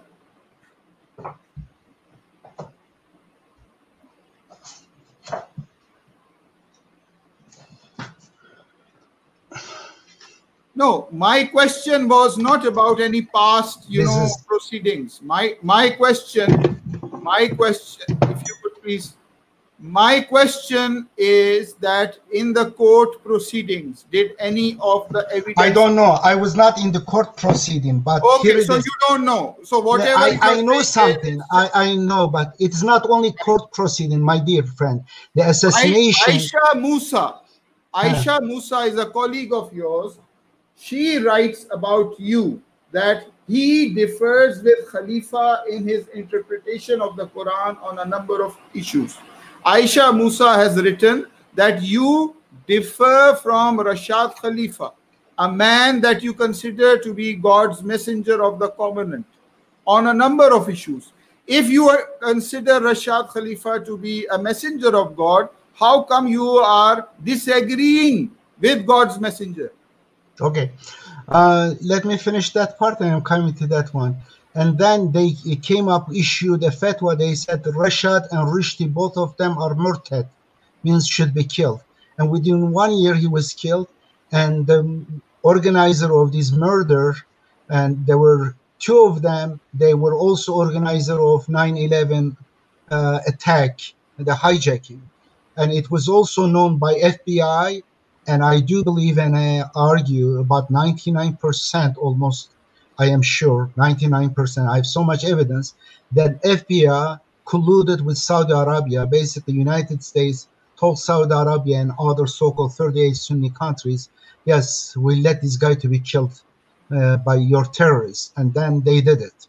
As far as for your question, that I may differ from Rashad Khalifa on a number of issues, I differ on some issues, because I don't worship Rashad like you worship Muhammad, Bukhari, Muslim, Tirmizi, Ibn Majah, Imam Shafi'i, and this and that. Therefore, I don't worship him.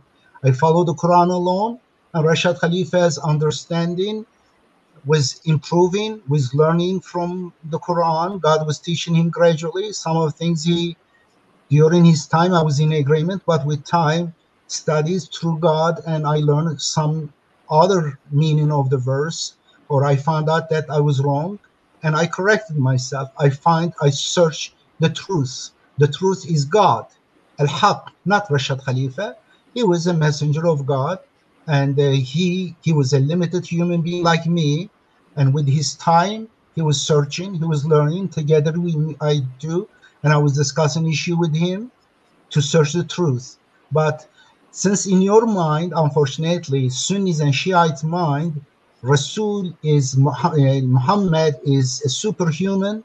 He knows everything and cannot be making mistake. No, he's a human being also at the same time. But messengership, it was delivering God's message. Rashad messengership was follow the Quran alone, only one God. Do not associate partners with God. Do not associate me or any other person to God. And God is the teacher of the Quran. He never claimed that he is the teacher of the Quran. Therefore, he could make mistakes, errors. Of course, he did it. In fact, I believed as a human messenger. Say, I am a human being like you. But unfortunately, Sunni and Shiite people and Catholics, they do not believe in a human messenger. Their messenger in their mind is superhuman, knows everything and never make mistake, is ma'soom, is perfect, hasha. Only God is perfect. And the knowledge in the Quran, my dear brother, is continuous, perpetual until the end of the world. People in the future will learn more from the Quran than we do. We learn more from the Quran than the previous generation do. But they knew some of the things that we don't know now. For example, I know that some of the verses of the Quran, Muhammad and his friends understood better than we can ever understand, because those verses related to their time. They were able to read in between the lines some of the verses related to them, and they would be more impressed than we cannot be impressed by now, because they know the implication of that verse and it's happening, it's prophecies. But we lost that. But we have extra different one, like scientific verses of the Quran that they didn't understand, or mathematical structure of the Quran they didn't understand. Therefore, for each generation, God sends ayat. Therefore, chapter 2, verse 106, which one of the most commonly distorted and mistranslated by Sunni and Shiite mushriks, is chapter 2, verse 106, is about ayat. Ayat means singular way when it is used in the Quran. Throughout the Quran, it means miracle. It means extraordinary evidence.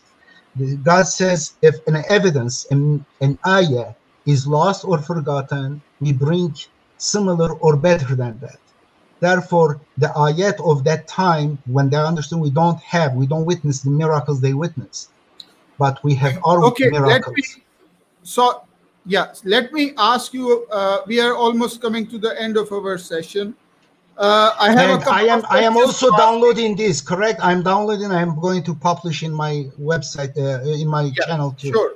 Inshallah. Coming to your political activities in the United States, is it true that you were standing up for US presidential elections.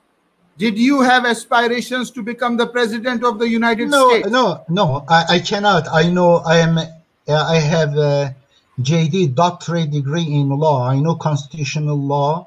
In fact, one of my professor was the chief of Supreme Court of the United States. For 30 years, he was the member of Supreme Court. I think for 13 years, he was the chief. Justice Rehnquist. Therefore, I know the American Constitution. According to the American Constitution, I cannot be president because I was not born in the United States. But I joked, of course. It was a joke, but people outside, sometimes they cannot differentiate joke from truth. However, my son ran for Congress, but their opponent made up a lie against him. Temporarily, he ceased, but in the future, he will run for Congress, God willing. Maybe for Senate, maybe for presidency, but it's open. And I supported Bernie Sanders because he's a person with just with good mind and heart. Right. Okay. Very quickly, I want to go through some Turkish scholars, and I want your opinion about them. The first one is a gentleman by the name of Caner Taslaman. What is your association and what are your thoughts about Caner Taslaman, who is a Turkish scholar?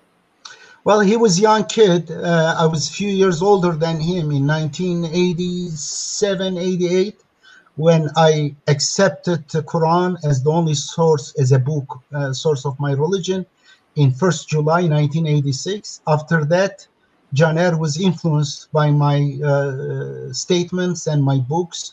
That time it was very controversial. In fact, it was in the headlines of the news and stuff. And Caner, since then, we have been friends. But for a long time, we kept that friendship hidden because of his security. He would be attacked because I'm very radioactive. I don't care about governments. I'm not scared of things. But I don't expect everyone be like me.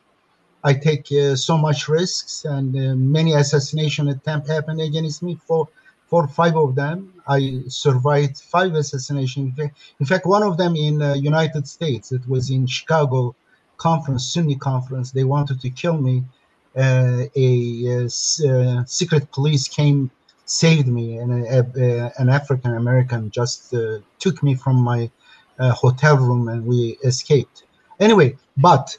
Caner Taslaman is a good guy, and I like him. He's a professor of philosophy, and recently we had together a beautiful video, first time after many years. Our friendship was not known publicly. We made it public. We had meeting. He's a good guy. I some of issues I may disagree with him, but he's an honest follower of the Quran alone. Okay. Some years back, actually, let me just also tell you that Caner Taslaman met me in Istanbul, and he published a book of mine in Turkish.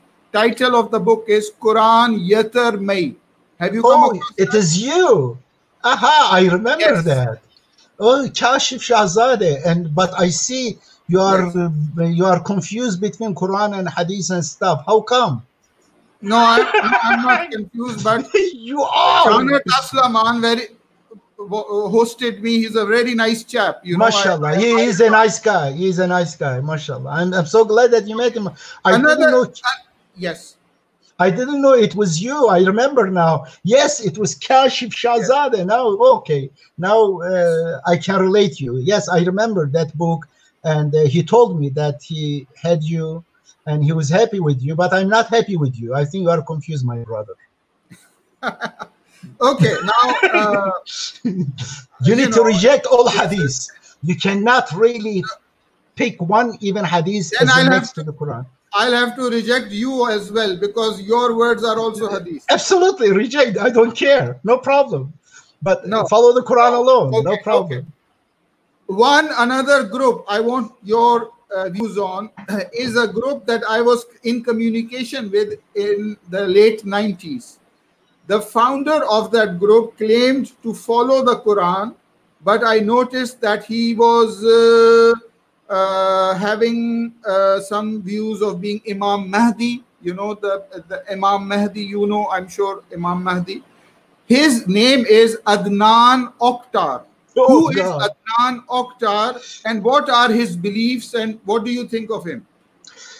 Adnan Oktar, when I was a best-selling author, he became a little bit known.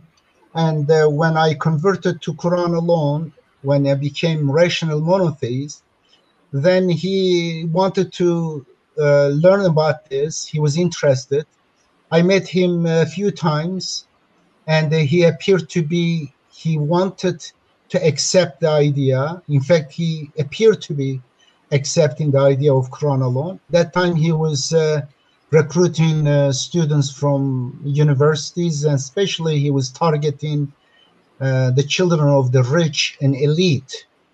But I found out that he was a hypocrite and liar that time, because he was also associating himself with the Qabrisi, the how do you say, the order leader, Tariqat, Sheikh Qabrisi, whatever his name.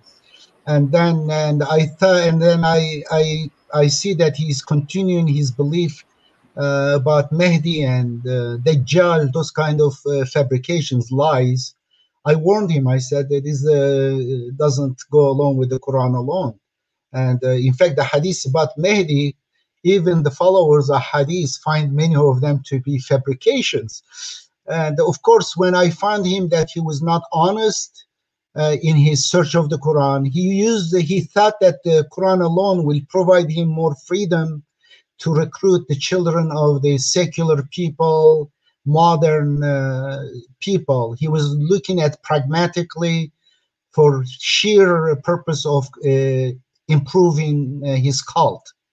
And when I noticed that first time in my life, I let someone record our conversation secretly, because I found him dangerous. It was in 1988.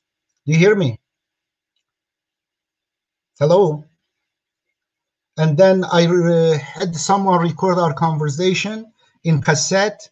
And then I had to escape from Turkey. At that time, I was 4 years I had been in prison. And then after this one, I was declared Zindiq and Murtad. My life was at risk. I had to escape to United States. After I came to United States, that secretly recorded video of me chastising him and demonstrating his hypocrisy, it was published in a very popular magazine as a cover story. Though he was exposed that time, but unfortunately the Sunnis, they followed him, his books, they glorified him. In fact, he was not writing his books. He doesn't have the intellectual capacity, acumen to write those books. His followers, his basically zombies, these poor students who were zombified by him, they were writing. And he was also getting their inheritance. Some of them were very rich. When their parents died, they would get their inheritance. He was basically becoming rich by using them. And then with time, he became worse and worse, and then created a sex cult. And but I had exposed him in 1988, and it was published, well known in Turkey. But Sunnis, hypocrites, they don't care about the truth about the guy. They found him, he was putting together some books against evolution, which is true, and they basically fell for him. In fact, AKP Erdogan also used him for a while. They had a symbiotic relationship, but at the end, they got him. Now he's in prison because of his sex cult. But for years, he was protected by Erdogan. In fact, I went to Turkey several times. I was arrested in airport. I'm sorry, arrested, I say. I was detained in airport because Adnan Oktar's complaint that I had insulted him in my writings or videos. Yep. Are you there? You left me. Kashif, what are you doing? Okay, I left alone here. I don't know what is going on here. Let's see whether I am. Oh, here. Yeah. Let me see. Yeah. It's advertising time. I don't make money from my books on religion or Quran, therefore, but this is a very good one. This is 19 God's signature in nature and scripture. Are you there? Okay, this one. And beautiful. And Quran Reformist translation is available right now for Android on here. And we are going to make it also available on this hexagon, this one.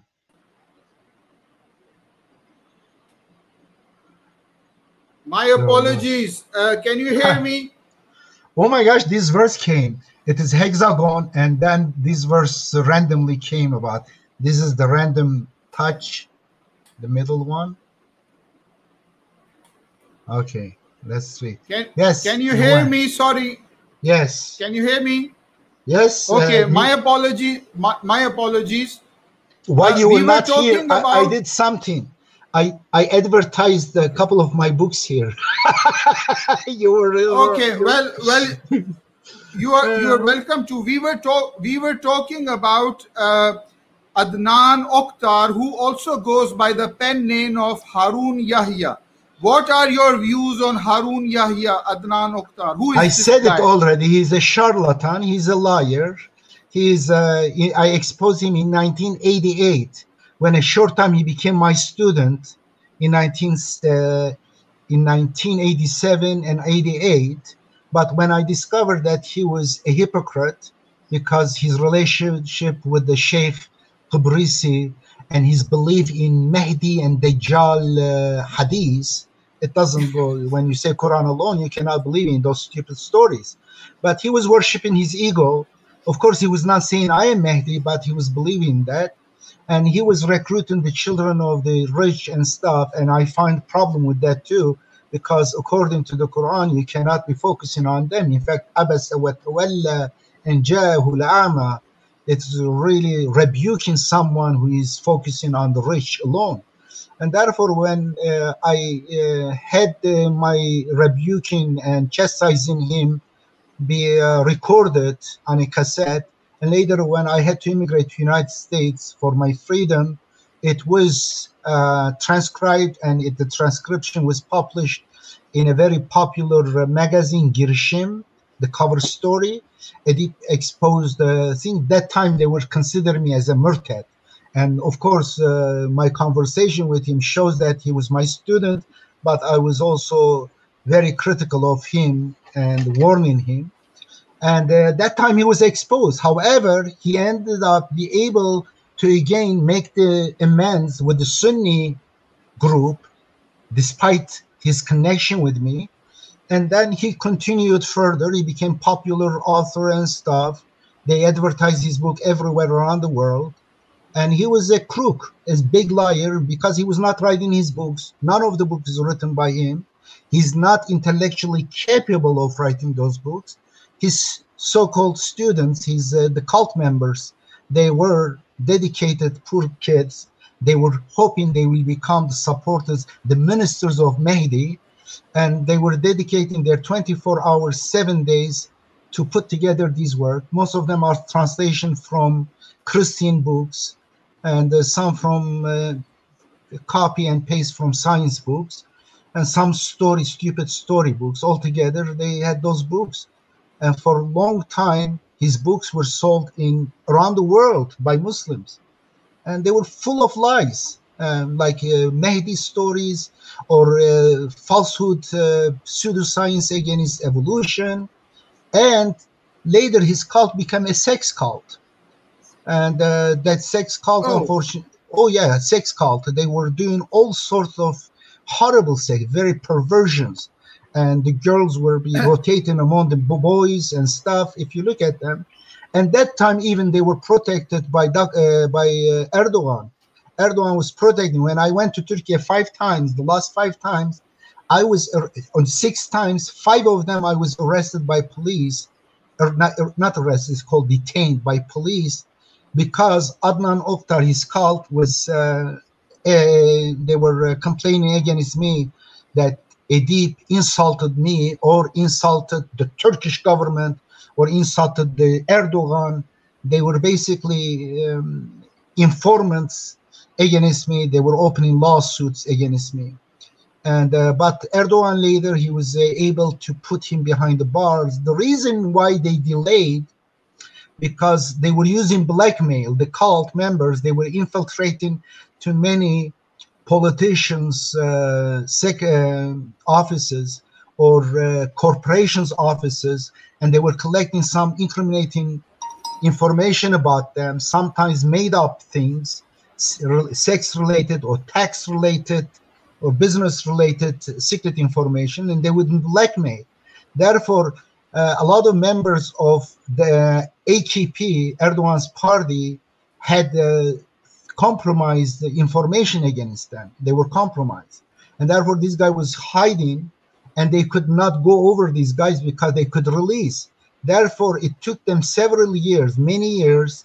They basically secured all those copies of those information, not only in Turkey, the secret police all around the world. When they were sure they got all the members, their connection, they secured, they got all this information from their hands, then they arrested him. Now he has been in prison several years. But the reason they couldn't go against him, because they know there was terrible incriminating information in the cult's hand. Until they were sure they got all that information from the cult, not only in Turkey, outside, they gave time. And unfortunately, today's AKP party is a very criminal party. It is a bunch of thieves, gang of thieves and liars and criminals. And they have also a lot of sex stuff, but they are able to hide it. It means perversion. Okay, my final question is about your views regarding Mustafa Kemal Atatürk. Now, in Pakistan, let me tell you, I have traveled a lot in the world. Pakistan and Turkey enjoy very cordial relations, and Mustafa Kemal Atatürk was taught to us in Pakistani schools as somebody with very high regard. How do you see Mustafa Kemal Atatürk, and what are your views regarding him? Mustafa Kemal Atatürk, despite some of his errors, he was a good guy. He was a great guy. And he ended the Sultanate and Khalifa were satanic, and he ended that, I think, in Islamic history. Therefore, he has a very major, important role. He was against the Sunni religion that made up and backward, full of superstition, ignorance, misogyny. He was an enlightened man. He was a monotheist or a deist, you can say.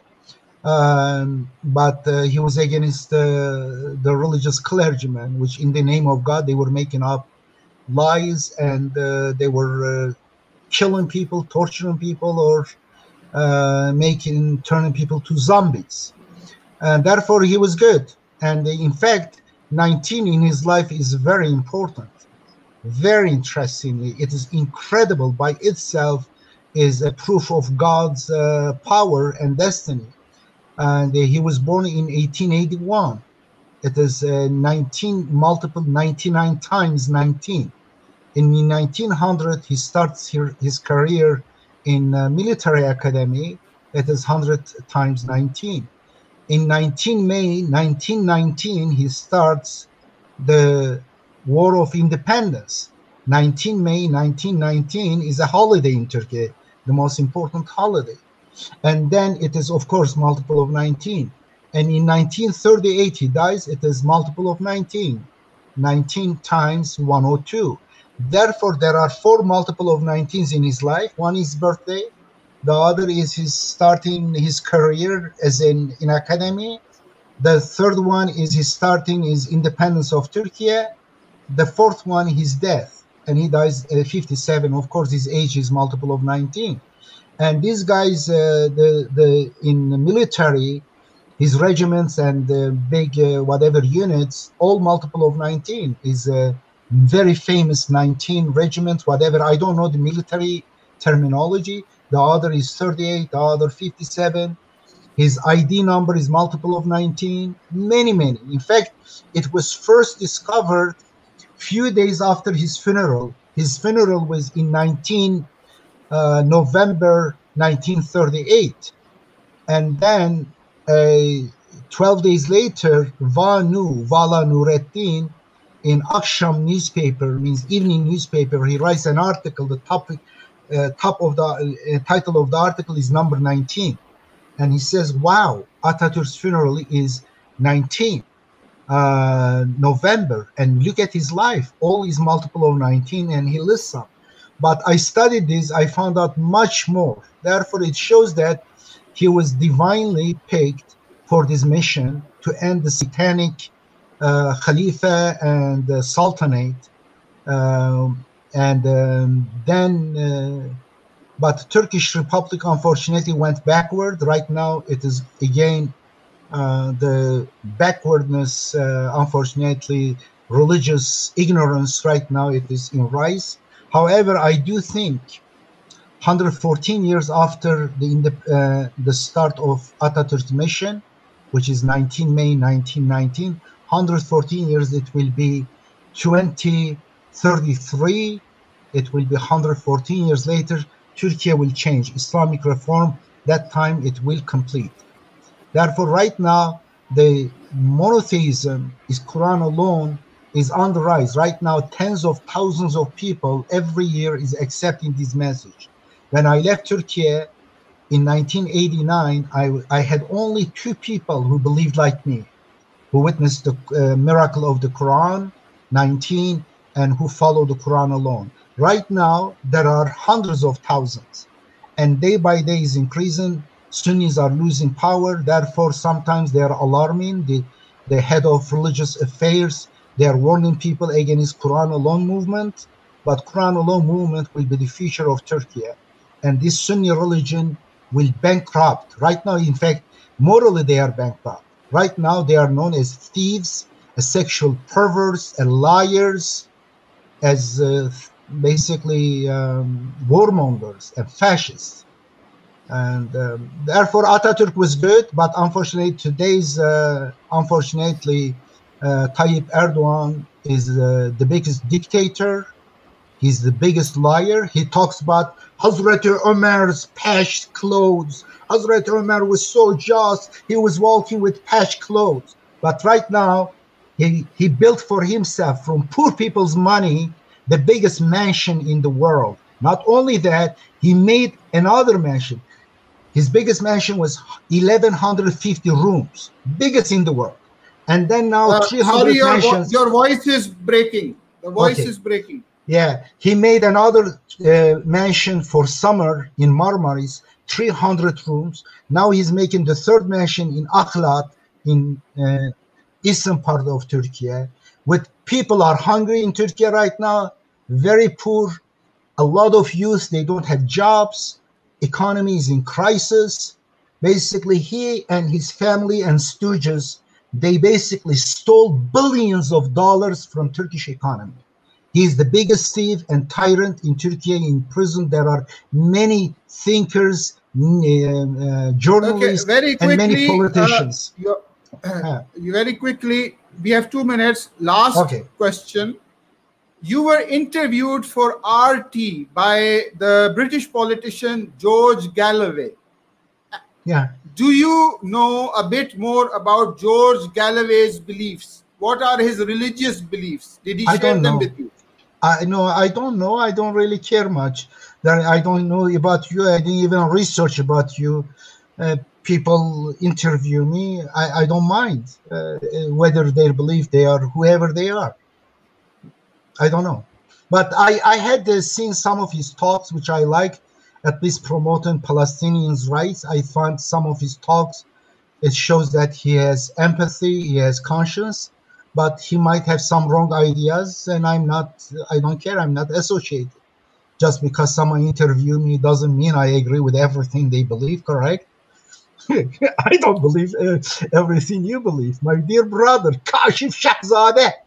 I like your name. Kashif means the discoverer. Okay, well, we are finished for time. We were talking to Mr. Edip Yuksel, a very interesting conversation. A lot of questions were asked, and I'm sure that the conversation doesn't end here. There are more questions that need to be answered. We'll discuss, inshallah, Shahada alone, one conversation. Why Shahada is distorted, what is the ramification, why it is so important to make it Ashhadu an la ilaha illallah, period. Not add Muhammad or Isa or Musa. Okay. Mr. Yuksel, I have to stop you there. We are having a bit of a problem. It was very interesting to talk to you. Thank you very much. And, I really appreciate it. You're welcome. And we hope to continue our conversation later on. Thank you very much. Assalamu alaikum wa rahmatullahi wa barakatuh.